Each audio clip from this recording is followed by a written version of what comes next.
আমি যদি আমার ফিগারটাই না দেখাতে পারি তাহলে তো এটা কেমন না, এত কষ্ট করে লাভ কি? ফিগারই যদি না দেখাতে পারি তাহলে কেন খেলতে আসলাম? বাংলাদেশ ক্রিকেট মানেই আবেগ, ভালোবাসা আর পারিবারিক বিনোদন, কিন্তু সেই প্রিয় ক্রিকেটকে ঘিরে এবার উঠেছে গুরুতর অভিযোগ অশ্লীলতা ছড়ানোর। জনপ্রিয় টেলিভিশন তারকাদের নিয়ে আয়োজিত সেলিব্রিটি চ্যাম্পিয়ন্স ট্রফি 2025 নিয়ে দেশ জুড়ে তৈরি হয়েছে তীব্র বিতর্ক। বাংলাদেশে জনপ্রিয় অভিনেত্রী ও নির্মাতাদের নিয়ে আয়োজিত সেলিব্রিটি চ্যাম্পিয়ন্স ট্রফি 2025-এ অশ্লীলতা ছড়ানোর অভিযোগ উঠেছে। এ নিয়ে ইতিমধ্যে লিগ্যাল নোটিশ পাঠিয়েছে বাংলাদেশ সুপ্রিম কোর্টের আইনজীবী মোহাম্মদ জাকির হোসেন।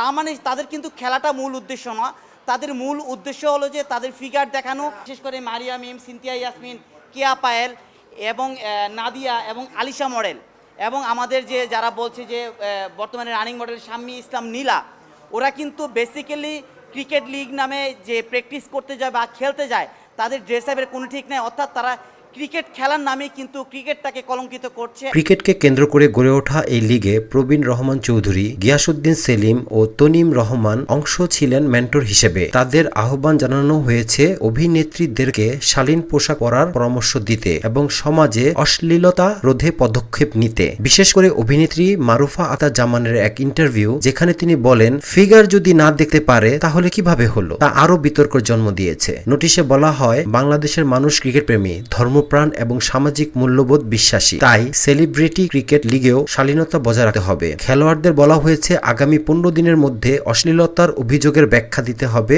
না হলে আইনি ব্যবস্থা নেওয়া হবে বলে জানানো হয়। উল্লেখ্য, এই টুর্নামেন্টের উদ্বোধন হয় 5ই মে বসুন্ধরা স্পোর্টস কমপ্লেক্সে। 13ই মে পর্দা নামে টুর্নামেন্টের, যেখানে গিগাবাইট টাইটান্স দল চ্যাম্পিয়ন হয়। দলে ছিলেন জনপ্রিয় অভিনেতা সিয়াম আহমেদ, শরীফুল রাজ, মৌসুমী হামিদ ও মেহজাবিন চৌধুরী। আপনার মতে সেলিব্রিটি ক্রিকেটে শালীনতা থাকা উচিত কিনা? মতামত দিন কমেন্টে।